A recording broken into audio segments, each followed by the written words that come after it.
kulanti wacan oo wanaagsan daawadayaal kusoo dhawaada barnaamijka waxbarashada tanaada oo isbuucan idinkaga imaanaya xeryaha qaxootiga dhadhaab waxaan idinla socodsiinaya anoo maxamed baaruud xuseen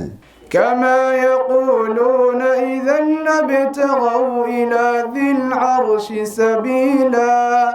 سبحانه وتعالى عما يقولون علوا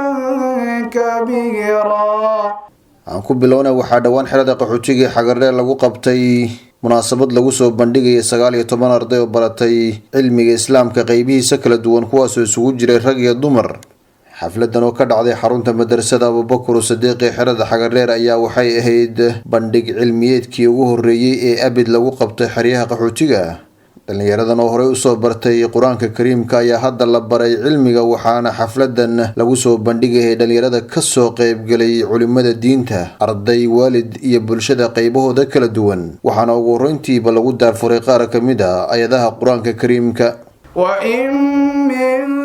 shay'in illa yusabbihu bihamdihi walakin la tafqahuna tasbihahum إنه كان حليما غفورا وإذا قرأت القرآن جعلنا بينك وبين الذين لا يؤمنون بالآخرة حجابا مستورا وجعلنا على قلوبهم أكنة أن يفقهوه وفي آذانهم وقرا وإذا ذكرت ربك في القرآن وحده ولوا على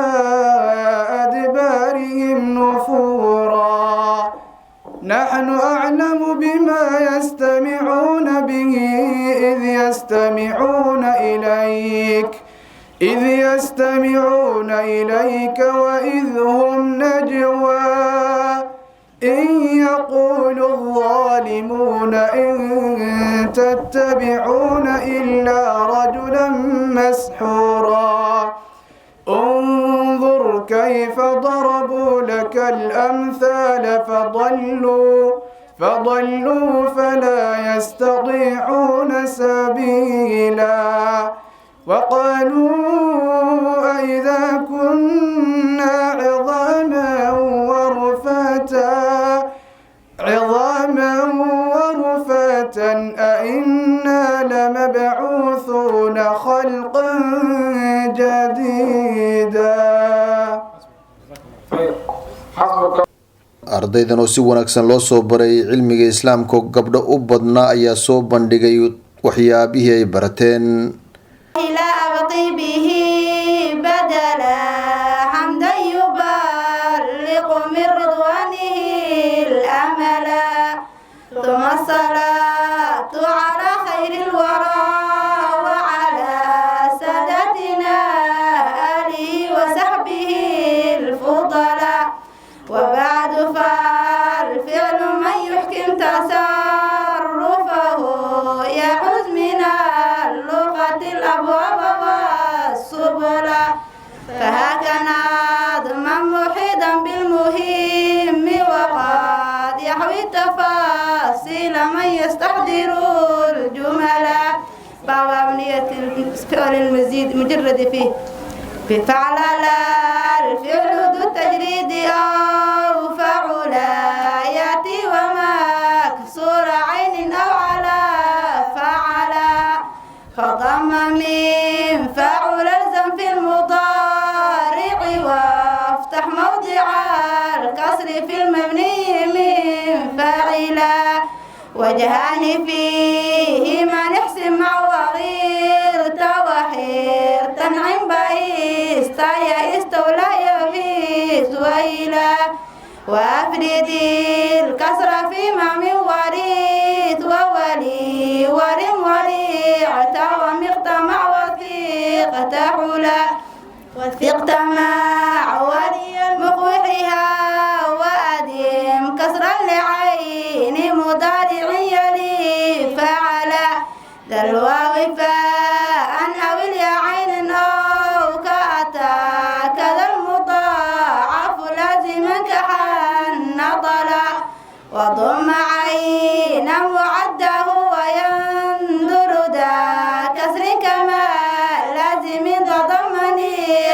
أكملا فذو التعدي بكسر حبه وإذا وجهين هر وشد عله عللا وبات قاطعا ونم والممن مع اللزوم في مرور به وجل مثل جلا هبت ودرت وأج كرهام به وعم زم وسحم الليل ملا وألا لمعا وصرخا شك أب وشاد عدا شغل الليل دخلا وقش قوم عليه الليل جن ورش المذن طاش وثل أسلو ثللا عراث ضل دم خب الحسان ونفت كما نخل وعصب ناقة بخلا موسى فاعل مرفوع علامة رفعه ضمة مقدرة على الألف منع من ظهورها التعدد. ما هو جمع التكسير مع المثال؟ ما تغير عن بناء مفرده مثاله جاء العلماء إعرابي. جاء فعل ماضي مبني على الفتح لا محل له من الإعراب. العلماء فاعل مرفوع علامة رفعه الضمة. ما هو الجمع المؤنث؟ يحرص التقي على الغير. إعرابي. يحرص فعل مضارع مرفوع لتجرده من الناصب والجازم وعلامة رفعه أنواع اسم المفرد وجمع التكسير وجمع مؤنث سالم وفعل المضارع الذي لم يتصل بآخره شيء. لماذا تعرب هذه الأنواع الأربعة؟ كلها ترفع بالضمة وتنصب بالكسرة وتخفض بالفتحة وتجزم بالسكون. هل خرج عن هذه القاعدة شيئا يا أختي؟ خرج عن ذلك 3 أشياء: جمع مؤنث سالم فينصب بالكسرة، اسم الذي لا ينصرف فيخفض بالفتحة، ففعل مضارع المعتل. الذي يميز الحرف لا تصلح معه علامات الاسم ولا علامات الفعل. السلام عليكم ورحمة الله وبركاته. gabadhan ayaa soo jeedisay fariin ay ku faahfaahinaysay barashada cilmiga iyo muhiimadiisa ay bulshada ugu baaqday inay ku dadaalaan. aad iyo aad ayaa Allah subxaanahu wa ta'ala waxaan idinka baryaynaa inuu dushiina cizi iyo sharaf u yeelo. marka saddexaad waxaan ku xijinayaa culimadii iyo mashaayikhdiina soo bartay Allah subxaanahu wa ta'ala wixii uu nooga gartay inayna baraan ayna gaarsiiyaan annagana aan ka xasilino oon ka xifdino. Allah ayaa ku mahadsantaa ayada ah noona gartay inaa culimada cilmiga ay noo faa'iideeyaan ay u horeeyaan culimadii culumta kala duwan ama cilmiga kala duwan na bareen. معلمك توحيدك متك فقهي حديثك متك لغة العربية ay ku wada dheehantahay jihooyinkeeda fara badan. Allah ayaa nooga baryaynaa ayagana inuu darajadooda kor u qaado, cilmigoodana u ziyaadiyo, aakhiriyo adduunna ugu naxariisto, sharaf iyo cizina uu korkooda yeelo. intaa kadib markaan ka soo gudbo waxaan ugu yeedhayaa ardayda yaryar ee ubaxa hadda soo baxaya cilmiga inay bartaan. walaalayaal u kaalaya cilmigii oo u burqanayo sidii ilbiya ka dareerayaan oo kale, cilmigii oo u baxayo si aan mar dambe la heli doonin, laga yaabo saacadda inaynan mar dambe ku soo marin, jaaniskana aad mar kale helin. markuu kaa baxsado intaad nidaamoon lahayd hadda u kaalaya oo baro. cilmiga lama helayo wuuna dhammaani doonaa siduu rasuulka sheegay sallallahu calayhi wasallam. aakhiru zamaanka waxaa dhammaan doona ayuu dhahay cilmiga, balse cilmiga ma dhammaan doone waxaa dhimani doonta culimada. intaad jaaniska haysataan u kaalaya cilmigii oo badoo kale ah oon dhammaanaynin. Allah subxaanahu wa ta'aalana uu nagu manaystay inaan mar kale heli doonana aan la ogeyn. ilmaha yaryarka ee ubaxee hadda soo baxayo u imaada cilmigii oo idinla ibarta, idinkana aad ka sii jeedaan. fasahaadkii wuu batay, muxuu batay? cilmigii ayaa laga jeedsaday. walaalayaal u kaalaya cilmiga Allah subxaanahu wa ta'ala asaga ayaa sharaf iyo cizi dushiisa ahaatay cizi kaliya sharaf kale ha raadinina ilaa cilmiga ayay ku dhex jirtaa barashada cilmiga waa arrin aan la heli doonin cidii heshana faa'iidadeeda ay ka mira dhaliso cilmiga u kaalaya Allah subxaanahu wa ta'ala ayaa idinku sharfi doonee balse midda kale aan u dardaarmaya ardayda kale cilmiga barata waxay tahay cilmiga markaad barataan ha u malaynina inaad dadka ka sareysaan balse noqda dadka ugu daciifsan Allah ayaa sifada idinku jeclaanaye qofka iskuul liid walaalka ha isku kibrinin hadaad ka cilmi badan tahay ha yasin adiga ayaa maanta ka sareysa isdhihin Allah subhanahu wa ta'ala adiga ayuu ku siiyay nimcada laakiin asaga way ka maqan tahay dhex markaad aragta alxamdulillah Allahi makan siiyay ama hadis kale Allahi ii gartay ayaa ma hadis kale cilmigu muxuu yahay cilmigu waa isliididis dhuldhigid rasuulkeena sallallahu alayhi wa sallam asagoo khayru khalqillahi unka Allah u khayr badan ayuu haddana seexan jiray dhagaxyada dushooda oo qaban jireen feerihiisa marka ay dhigi jireen saxaabta rasuulka Allah maxaa sidan u yeelaysaa aniga ma dooranin adduunyo aakhira ayaan doortay ayuu dhihi jiray markaad cilmiga barato u naxariiso walaalaha markaad cilmiga barato u naxariiso dariskaada markaad cilmiga barato u naxariiso jaarkaada markaad cilmiga barato u naxariiso bulshada aad ku dhex nooshahay bal inay adigoo kala noqdaan ku baraaruji hana dareensiinin markaad ku baraarujinayso ee ficilkaada ha ka dareemaan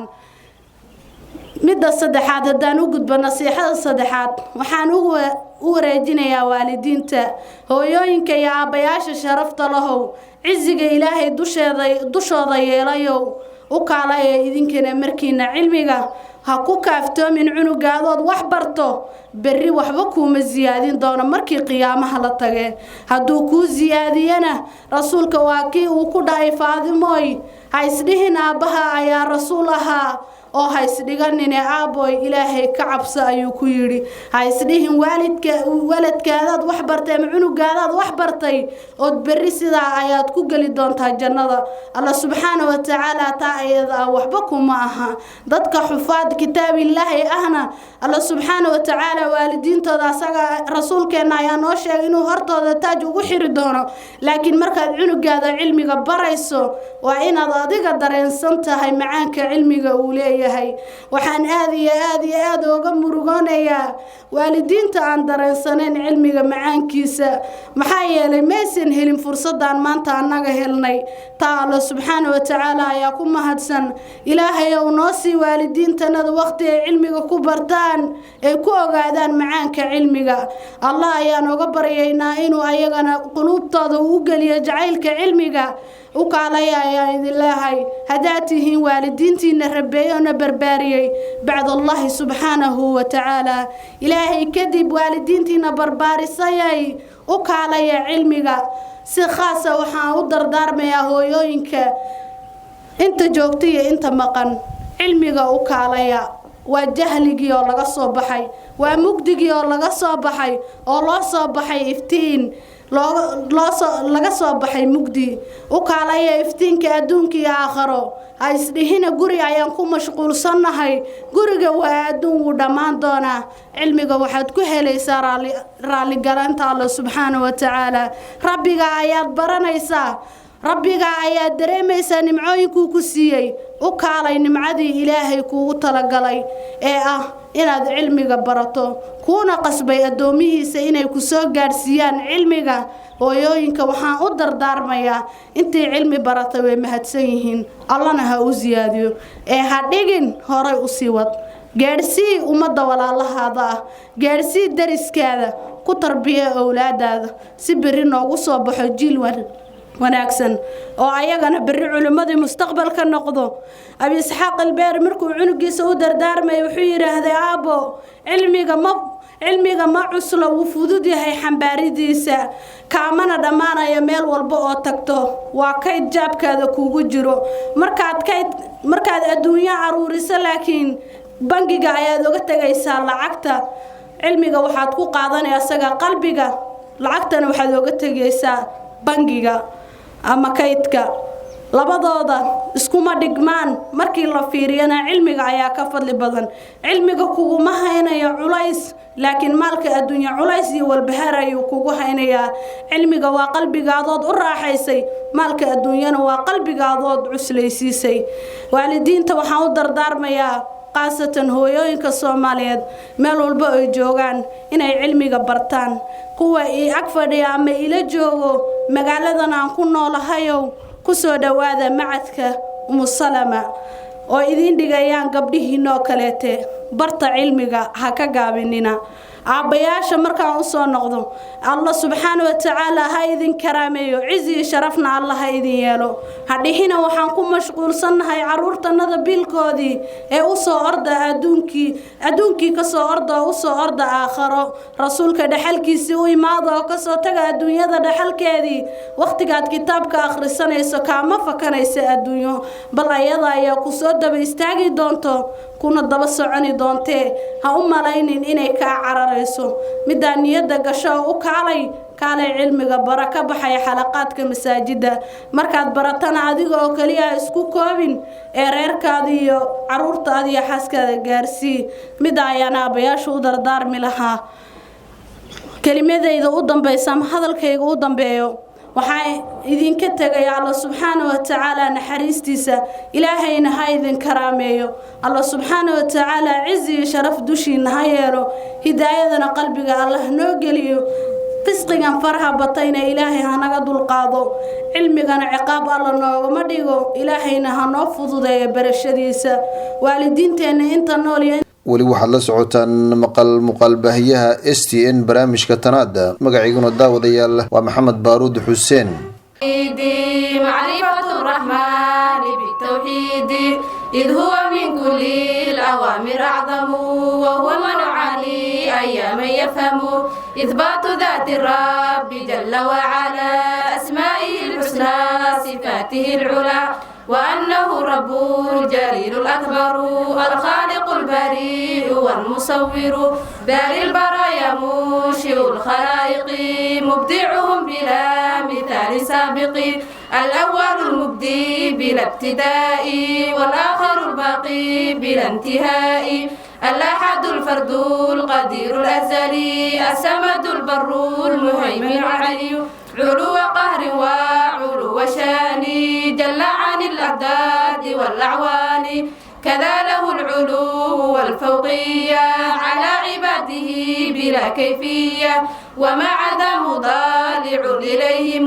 بعلمه مهيمن عليهم وذكره للقرب والمعية لم ينفذ العلو والفوقية فإنه العلي في ذلوه وهو الغريب جل في علوه حي وقيوم فلا ينام وجل أن يشبهه الأنام لا تبلغ الأوهام كن هداته ولا يكيف الحجى صفاته باق فلا يفنى ولا يبيد ولا يكون غير ما يريد منفرد بالخلق والإرادة وحاكم جل بما أراد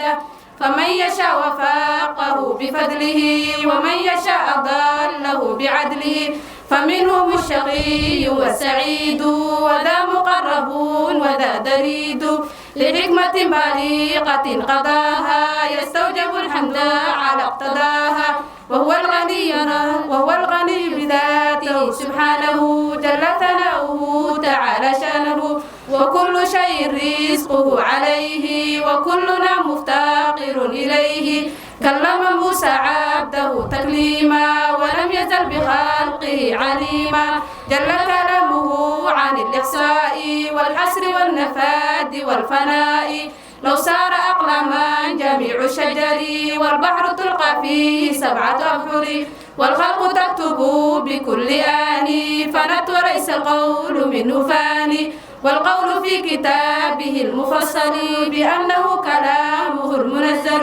على الرسول المستقيم المصطفى خير الورى ليس بمخلوق ولا بمفترى يحفظ بالقلب وباللسان يترى كما يسمع بالأذان كذا بالأبصار إليه ينظر وبالأيادي غضه يصدر وكل ذي مخلوقة حقيقة دون كلام بارئ الخليقة جلت صفات ربنا الرحمن عن وصفها بالخلق والحدثان فالصوت والألحان صوت القاري لكنما المتلو قول الباري ما قاله لا يقبل التبديل كلا ولا أصدق منه قيلا وقد روى الثقات عن خير الملا بأنه عز وجل وعلا في ثلث الليل الأخير ينزل يقول هل من تائب فيقبل هل من مسيء ظالب لمغفرة يجد كريما قابلا لمعذرة يمن بالخيرات والفضائل ويستر العيب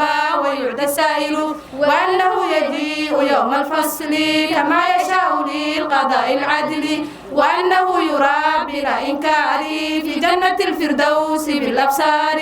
كل يراه رؤية العيان كما أتت بمحكم القرآن وفي حديث سيد الأنام من غير مشك ولا إيهام رؤية حق ليس يمترونها كشمس ولا سحاب دونها وخص بالرؤيات أولياءه فضيلة وحوجب أعداءه.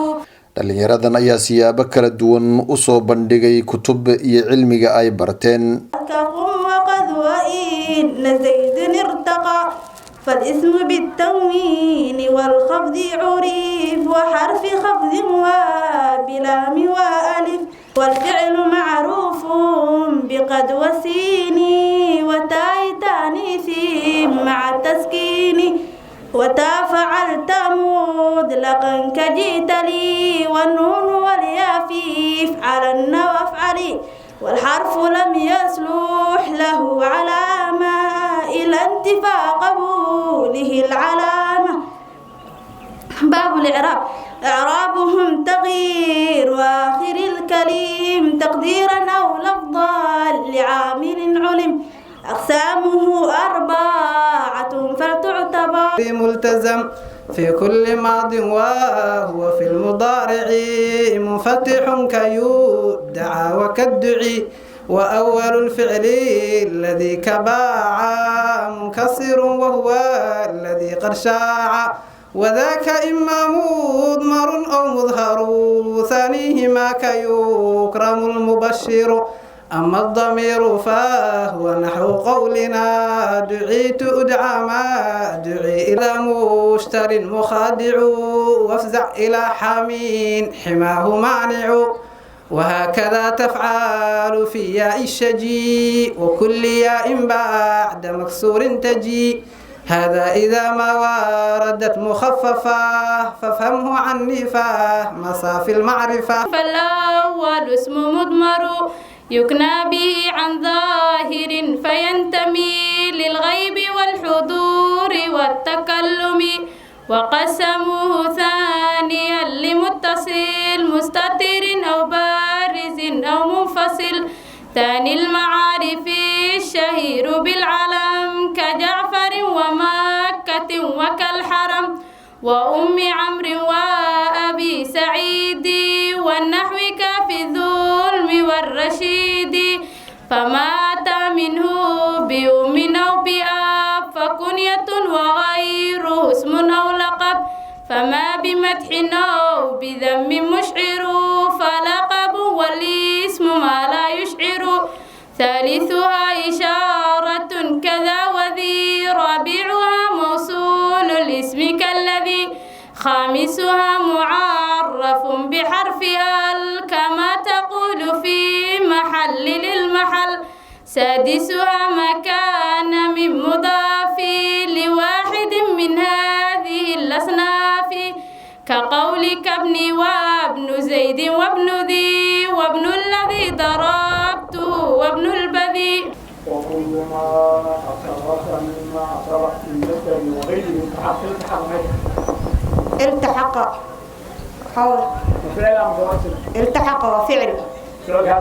فعل ماضي. والأمر مبني على السكون أو حذف حرف علة أو نون افتتحوا مضارعا بواحد من الحروف الأربع الزوائد همز ونون وكذا ياء وتاء يجمعها قولي أنيت يا فتى وحيث كانت في رباعي تضم وفتحها فيما سواه ملتزم. باب فعل المضارع. رفع المضارع الذي تجرد عن ناصب وجازم تأبدا فانصب بعشر وهي أن ولو وكي كذا إذا إن صدرت ولا مكي ولا مجحد وكذا حتى وأول واو الفا في جواب قد عنوا به جوابا بعد نفي أو طلب كلا ترم علما وتترك التعب وجزمه بلام ولما قد وجب ولا من دالة على الطلب كذاك إن وما ومن وإذ ما أي متى أيان أين مهما وحيث ما وكيف ما وأنا كإن يقم زيد وعمر قمنا واجزم بإن وما بها قد ألحقا فعلين لفظا أو محل مطلقا وليقترن بالفاء جواب لو وقع بعد الأداة موضع شرط امتنع. وفعل المضارع غير ويسلاذ علما فاعلك فلا ترم أنت فاعلك وأنت علما مفعول به منصوب معهما وتفعلين ترحمين حالي واشتهرت بالخمسة الأفعال. باب علامات النصب. للنصب منها باب علامات النصب. للنصب 5 وهي فتحة ألف كسر وياء ثم نون تنحذف فانصب بفتح ما بضم قد رفيع. waalidka ayaa dhankooda kula dardaarmay da'yartan waxbaratay inay ku dadaalaan barashada cilmiga isla markaana ay ka miro dhaliyaan sidii wadada rasuulka calayhi salaatu wasalaam sida diintu ayna faraysaa ilmaha farno diinta waxayna fartay ilmaha 7 jir markii yahay in salaada lagu bilaabo 10 markuu gaarana salaada lagu garaaco diinta barashada marka waa sida dardaarmaynaa inaan isgarab taagno macallimiinta aan ardada u dhiibanay oo habeen iyo maalin u taagan caruurtanada inay wax baraan dan waalidiintiin nahay inaan garab istaagno wax kasta oo la kaga baahan yahay qowlka iyo ficilka iyo quudka intaba inaan la dhinac istaagno oo aan garab siino intaas waalidiinta laga doonayaa. ardada waxaan leenahay ilaahay baan idin barinay idinkoo jirin ilaahay baa idin keenay waan idin barbaarinay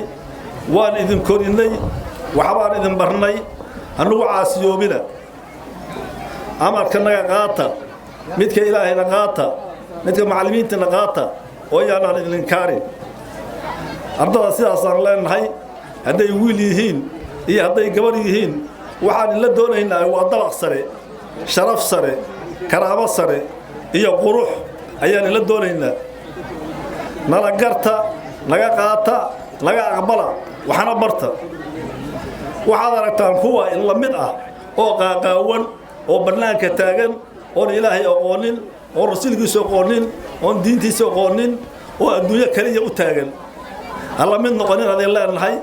carruurta saasaan u dardaarmaynaa waalidkana waxaan u dardaarmaynaa ilmahooda inay kuwaas ka soo reebtaan oo xagga wanaagsan inay u soo dumaan. intaasna waalidkaan u dardaarmaynaa. waxaan leenahay ilaahay macbuudka ahay oo na abuuray garabka naga hagalo ilaahay wax nala qabto iimaankana allah nagu sugo. asalaamu calaykum waraxmat ullaahi wabarakaatu. منها كزاد الركاب ركب البعير ونام على الحصير وخسف نعله ورتق الثياب أضاء الدنيا بسنته وأنقذ الأمة بشفاعته وملأ للمؤمنين براحته من حوضه الأكواب. أما بعد العلم الشرعي هو ميراث الأنبياء الذين خلفوه لنا وحمله العلماء من بعدهم ينفقون عنه تأويل الجاهلين وتحريف الغالين وانتحال المبدلين. قال ابن قيم رحمه الله من ضيب العلم ليحيي به الإسلام فهو من الصديقين ودرجته بعد درجة النبوة. ومن تأمل واقع الناس في العصر الحاضر المستمر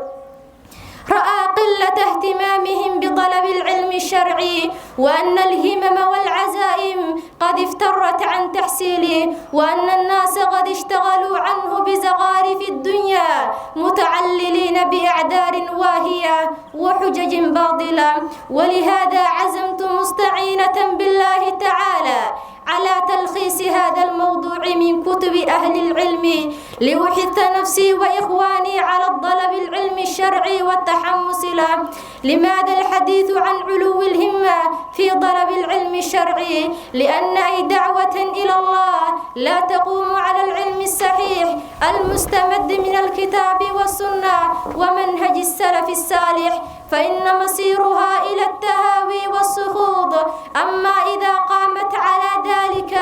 فإن الدين الصحيح سينتشر بين الناس ويقلبون إليه فيعلو صوت الحق وينطفئ صوت الباطل ويومئذ يفرح المؤمنون بنصر الله. أتحدث عن علو الهمة والحماس لطلب العلم الشرعي لأننا في زمان ضعفت فيه العزائم وافترت فيه الهمم عن طلب العلم الشرعي ولذلك كان لزاما على دعاة الحق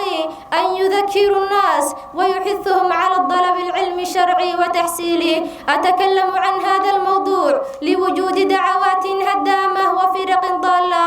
التي تدعو إلى إهمال العلم الشرعي وتحث الناس على اهتمام بأمور تافهة ومناهج منحرفة وبدع ضالة. ومن هنا يلزم على دعاة الحق أن يجتهدوا أنفسهم وغيرهم ضد هذه الدعوات الهدامة. إذن فما هو العلم الشرعي المطلوب؟ إن العلم الشرعي الذي يرقب في تحصيله هو العلم الصحيح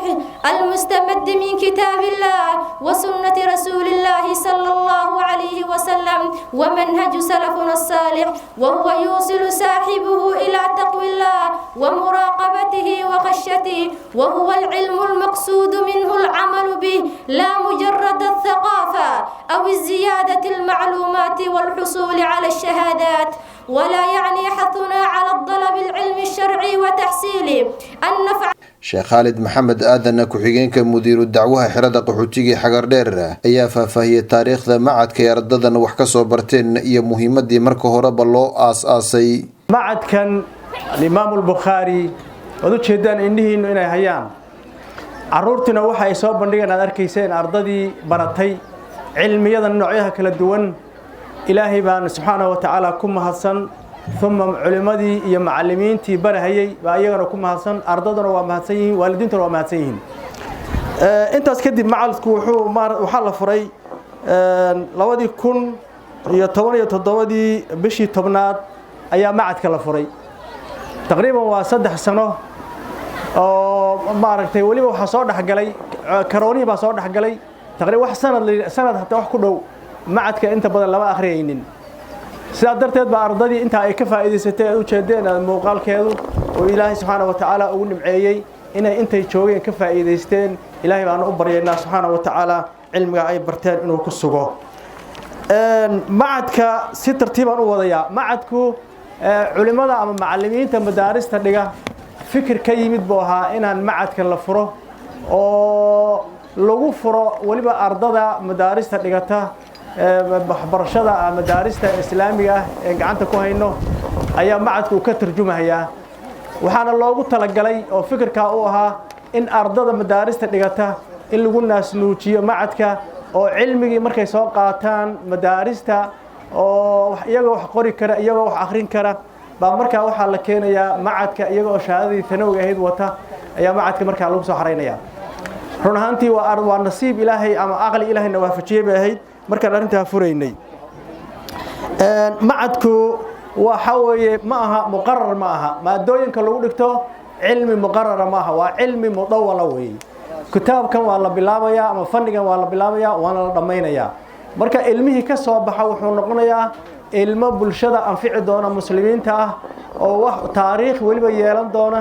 oo adduunka ilaahay idamkiisa noqon doona baal dahab ka geli doona aakhiriya adduun labadaba ayuu noqon doonaa ardayga macadkan ka soo baxa. macadku waxa uu leeyahay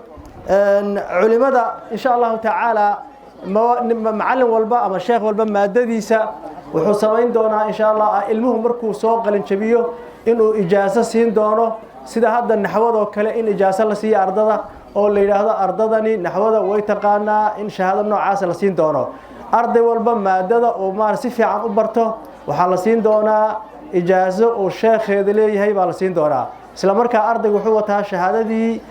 ثانوي dugsiga sare ee madrasada Abubakar ayuu ardaygu dhinac kale ka wataa dhinacna wuxuu ka qaadan doonaa ijaazada sheekha ayuu qaadan doonaa marka ardaygaas oo kale lama heli doono ilaahay baana subhanahu wa ta'ala ku mahadsan macadkeenu waa culumta runtii aad u qiimo badan waxa lagu barto waxaan marka sameeynaa macadku waxaan risaalo yar u diraynaa macaahida annagoo kale dadka dhiga ayaan risaalo u diraynaa waxaan leenahay marka u horeysa waxaanu ku jirnaa zaman daahira munkaraadku uu daahir yahay oo aad waliba maartay u socdo munkarku uu ziyaadahayo uu kordhahayo meel kasta iyo guri kasta iyo magaalooyinka inta banaanka intaba munkarku aad buu u socdaa waxa lagaga hortay karaa maadada cilmiga ee sharciga ayaa munkarka lagaga hortay karaa waxaan leenahay marka sida mar haday tahay culimada macaahida haysta sideenoo kaleeto in ay cilmiga ay ardada barayaan in uu noqdo cilmi furan oo muqarraraadka la iska daayo sababta oo ah cilmiga mudawalka baa wuxuu keenayaa cilmi inuu ardaygu inuu wax akhriyo oo wax sii barto haddii madarisadii iyo macadkiina muqarrar laga dhigo madarasadiina ay awalba muqarrar ahayd waxay noqonaysaa muqarrar ka guur oo muqarrar u guur bay noqonaysaa marka macaahida xifdul mutuunka lagu baranhayo waxaan leenahay risaalada aan dirayna waxa weeye war ardada cilmiga mutuunta yani hala baro laakiin hala furo cilmiga oo mudawalaadkii ardada ha loo akhriyo oo cilmiga hala sii daayo oo hala fasaxo waxaan kaloo risaalo kale u diraynaa ahlul quraanka dadka cilmiga quraanka dadka baraya ee ardada maartay macallimiinta quraanka iyadana waxaan leenahay war quraanku siduu yahay dadka ha loo baro oo macnaha waxaan uga jeedaa quraanka higaadiisa ilmaha ha la baro ilmaha higaadiisa aad bay u liidataa meelo badan baana la isku sheegay arintaasi in ay maartay aad u liidato culimadana aad bay uga hadleen nin walbana wuu og yahay risaalada waxaan u diraynaa dadka macallimiinta quraanka in ay dadaalaan baan u diraynaa waxaan kaloo risaalo u diraynaa waalidiinta meel ay joogaanba ilmahooda inay tarbiyeeyaan ilmahooda inay gacanta ku qabtaan ilmahooda inay ilaahay uga cabsadaan ilmahooda haddayna tarbiyeyn karin dhalashadii ay dhaleen muxuu u ziyaadinayaa culays buu u ziyaadinayaa dambi buu u ziyaadinayaa waa camalkoodii oo dib loogu ciqaabayo ka waran meeshay ajir ka heli lahaayeen meeshay janno ku kasban lahaayeen haddii ilmahoodii waxaadna ogtihiin waqti waxaan ku jirnaa iska zaman aakhiraho waalidka waxaa xukuma ilmaha xukuma hooyo meesha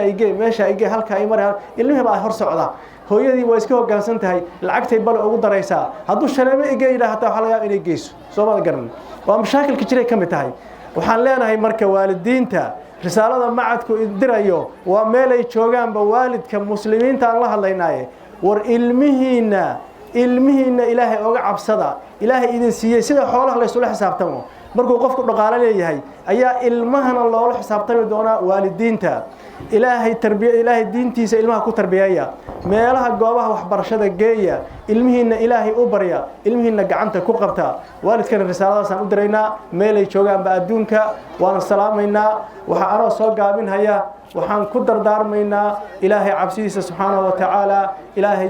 dhammaan dembigeena ha dhaafo ardada soo xaadirtay ee ka timid madaarista madrasada Uthman ibn Affan Umar ibn Abd Aziz madrasada Abu Bakr Siddiq ardada soo xaadirtay macadkii waad u jeedaan meesha uu marayo ardadii macadka dhiganaysay siday u hormareen waa u jeedaan arday walba waxaa la rabaa inuu ka faa'iideysto macadka doorka uu soo gaadho ee markuu geli doono insha Allah ta'ala arday walba inuu ka faa'iideysto saasana ardadana iyadana u sheegaynaa inay ka faa'iideystaan macadka Imam al-Bukhari sidoo kale Sheekh Mahdi oo ah mas'uulka ugu sareeya dhanka dacwada ee xirada qaxootiga Xagardheer ayaa fariin u diray kuwa waxbarta waalidiinta iyo bulshada qaybahooda kala duwan isagoona bogaadin iyo hambalyo u diray ardayda waxbaratay ardadii gabdhihii khaastan iyo wiilashii soo diyaariyay waxay barteen soo bandhigeen waan u ducaynaynaa waan u mahad celinaynaa ilaahay ha barakeeyo ilaahay ha xifdiyo adduunya aakhiraba ilaahay ha ka dhigo kuwa diinta ilaahay u khidmeeya ayagana ku intifaaca fi dunya wal aakhira ilaahay inuu sugo baan ilaahay subxaanahu wa tacaala aynu uga baryaynaa waad mahadsantihiin jazaakum allahu khayran sida aad wax usoo bandhigteen sida aad wax u barateen allah idin barakeeyo marka kelimad kooban oo ku wajahan ardadaas iyo kelimad kooban oo ku wajahan waalidiinta iyo wax yar oo warbixin yar oo aan raacina insha allahu ti sheekh khaalid macadka guud ahaan asaaskiisa iyo xilligii la asaasay waa la sheegay hadafka iyo qasidkana wax kale ma aheena waxa weeyaan in la helo arday dhisan oo labada dhinacba ka dhisan bimacnaa macnaheeda waxa weeyaan ardayga inuu madrasadana soo maro xalaqaadkana soo maro waa arrin aad iyo aad muhiim u ah wuxuu noqonayaa arday dhisan oo labada dhinacba ka dhisan bimacnaa madrasada waxay ka caawinaysaa qoraalkii iyo khadiibnimadii iyo takalamkii carabiga ahaa iyo nidaamkii wax loo baran lahaa waxaas oo dhan iyo baxthigii waxaa ka caawinaya dhanka ii sheeg madrasada dhankan xalaqaadkana waxaa ka caawinaya ardayga inuu sheekh noqdo masaajidka fadhiisto ummadda wax u akhriyo ayay ka caawinaysaa marka labada dhinacba waa laba dhinac oo isku baahan oon kala maarmi karin in dhinaca kale loo bato waa laga fiican yahay marka muhiimadda marka intaa unbay ahayd madarasadana waa cilmi xalaqaadkana waa cilmi inay iskaashadaanna waa muhim hadafka marka aan u asaasnay wuxuu ahaa ardadii madarasada inoo joogeen inay ka dhismaan labada dhinacba hadafka taasuu ahaa marka sidaa loo fahmo ardada aan wali soo gelin barnaamijkaas ha ku baraarugaan waalidiintana ha ku dadaalaan maxaa la ilmahooda ardadii runtii hadafkan iyo manhajkan bilaabeen oo maantana qiimaha iyo darajada gaaray allah u siyaadiyo waxaan idin leeyahay oo idinku dardaarminayaa inaad noqotaan kuwa lagu daydo kow inaad cilmiga ku sugnaataan cilmiga barashadiisa inaad sii wadaan ilaa aad ka gaartaan heer aad aliftaan kutubo si aad ummadda u anfacdaan taa markaa waxay u baahan tahay sabar iyo dadaal inaad hawsha sii wadaan qof allaale qofkii idinku daydana waxaa weeyaan ajirkeeda ayaad leedihiin marka ardada waxaan u dardaarmi lahaa waa bilow fiican waa uswo iyo dayasho wanaagsane hawsha inay sii labalaabaan oy sii wadaan oy noqdaan maxaa la dhahayay dad lagu daydo ardada inta ka dambaysan inay ku daydaan ayaan maartay u dardaarmaya jazaakum allahu khayran ilaahayna ha idinku sugo cilmiga aad barateen ilaahayna ha idinka dhigo kuwa maartay ummadda anfaca oo sii gaarsiiya ardada ay ha ku baraarugaan barnaamijkaas waa fursad qaali ah ee qof walba ha ka faa'iidaysto waalidiinta ayagana waxaan dhihi lahaa inta joogto ay maqlayso in ay fikirka qaataan oo ay si fiicanna u fahmaan oo canugii ay ku dadaal hayeen in maxaa la dhahay ka warqabaan in canugii u noqdo canug wax baranaayo labada dhinacba baranaayo taasna waxaa weeyaan asaga ay intifaaciisa dib ugu soo noqonaysaa allah idin barakeeyo jazaakum allahu khayran hadafka markaa ha la fahmo sidaasna ha loo fahmo waxbarashadana ma aha ardada keliya dhammaanteedna waxaan ka rabaa inaan wax baranno oo diinta ilaahay baranno qofka ama ha yaraado ama ha weynaado in wax la barto ayaa muhiima runtii xafladan waxaad moodaa inay ka qaalisan tahay xafladaha kale qaabka wax loo soo bandhigayo iyo qaabka maartaye waa bidaayo waa markii koowaad waxa hadda inta badan la soo bandhigana waa hal fani ah waa fanu naxwa sida ugu badneed insha allahu tacaala fi lmustaqbal waxaan soo bandhigi doonaa funuunta kale fiqiga xadiidka tafsiirka waa la soo bandhigi doonaa insha allahu tacaala marka waxaan doonaynaa in la helo dad culummo ah oo gabdha iyo maaragtay wiilalba leh oo ummadda anfaca hadafkeenna waa intaas hadaf kale ma jiraan ilaahayna waxaan ka baryaynaa hadafkaas inuu noo dhammaystiro oo ilaahay subxaana wa taala inoogu kaalmeeyo waa runtii fursado qaali ah madarasadii oo ibtidaa'i leh oo acdaadi leh oo thanawi leh oo jaamacad leh oo xalaqaad leh waxaasoo dhan bay isku darsatay marka waa fursadaas qof walbow maantay taagan tahay waxaa laga yaabaa berri inay iska dhammaato markaa hala baraarugo oo madaxa kor ha loo qaado waxaan la hadlayaa ardada kale waxaan la hadlayaa waalidiinta waxaan la hadlayaa si guud inaan u soo jeesano inaan diinta ilaahay baranno kana salgaarno si maxaa la dhahayay ay u noqono dad maartay ilaahay shaqaalihiisa aan u noqono ilaahayna subxaanahu wa tacaala waynu ku guulaysanaynaa hawshaas marka jazaakum allahu khayran aad iyo aad u mahadcelinayaa mar labaad iyo mar saddexaad ardadii wax soo barteen oo wax soo bandhigeen jazaakum allahu khayran aad baa u mahadsantihiin hawshaas sii xoojiya oo sii labanlaaba waxbarashada ha ka cajizina waxaan kaloo in dardaarmaya khaasatan gabdhaha mujtamaca meesha runtii ama uu ka dhisma ama uu ka fasahaado waa xagga dumarka leanna waxaa weeyaan waa warshada guriga saa darteed waxaa loo baahan yahay dadkana wax bartaan hooyooyinkiina aad wax bartaan ilmihiina inaad wax bartaan raggiina aad wax bartaan mujtamaca wax bara oo diinta yaa laga cajis gabdhaha waliba khaasatan dadka wax bara allah idin barakeeyo dadka wax la baro oo waxbarashada aysan istaagin dadkii asxaabta ahaa siday ahaan jireen waad garanaysaan haweenka iyo asxaabta dad diinta xambaaro oo adduunyadana ka shaqeysto oo dhaqaatiir ah oo maxaa la dhahayay wax walbo qabtay ay ahaayeen marka annaga inaan dhahno waan mashquulsannahay oo waa hawshii waan maarta ka weynaada waxaa ma jiraan diinta waa in la wado min almahdi ila allahdi laga bilaabo qofka markii uu yar yahay ilaa uu godka ka galo waxbarashadu waxa weeyaan waa mar walba waa cibaado weeyaan saa darteed marka waxbarashada hala sii wado dadkana wax la baro gabdhaha khaasatan ragga daad guursataan raggiina wax garanaynin wax bara waa waajib idinku leeyahay wax bara ninka qof kasta wax idinka maqlaa wax bara oo ilmihiina wax bara oo hooyooyinkiina wax bara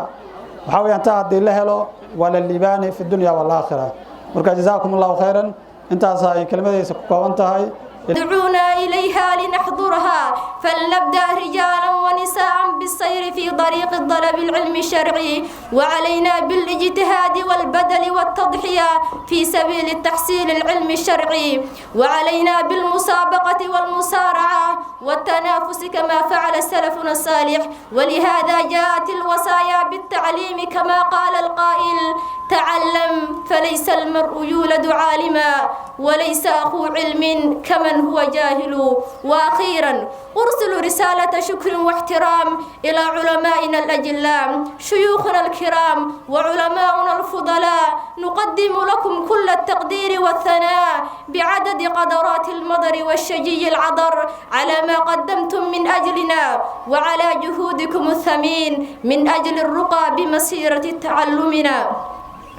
تخجل عبارات الشكر منكم لأنكم أكبر منها لقد قدمتم تحويل الفشل إلى النجاح منهم لذا فنحن نشكر جهودكم ونقدر أعمالكم فأنتم بالفعل الجدير التمييز شيوخنا الكرام لقد أنرتم دربنا بالعطاء والمعرفة وبفضلكم حققنا أهدافنا في الوصول واقتنام المعرفة بالفعل علمتم مسائل الفقه وقواعد اللغة العربية علمتم بكتاب الله وحكم رسول الله علمتم من ناحية العبادة لقد زلتم بأنداد الله وشركه علمتم بحلاوة الإيمان وما لا أحوى إلى هذا المقام فنشكركم لأفاضل جهودكم القيمة التي لا أنسانا أبدا أقول لك شريف ابن شريف شرفك الله في الدنيا والآخرة ويا مفتي ومفتي العام أرجو لك الجنة كل سنة وأنتم مصدر فرح لنورنا ومصدر نور لقلوبنا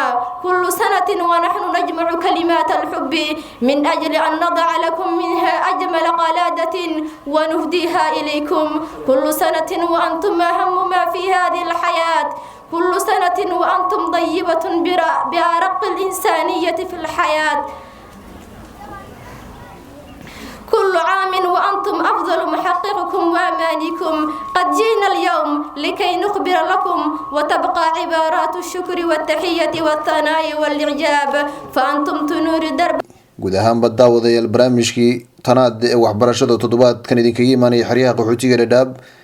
isla markaana aan idinla socodsiinaya anigoo maxamed baaruud xuseen intaas ayuu ku dhan yahay waad ku mahadsantihiin daawashadiina waxaadna nagala socoteen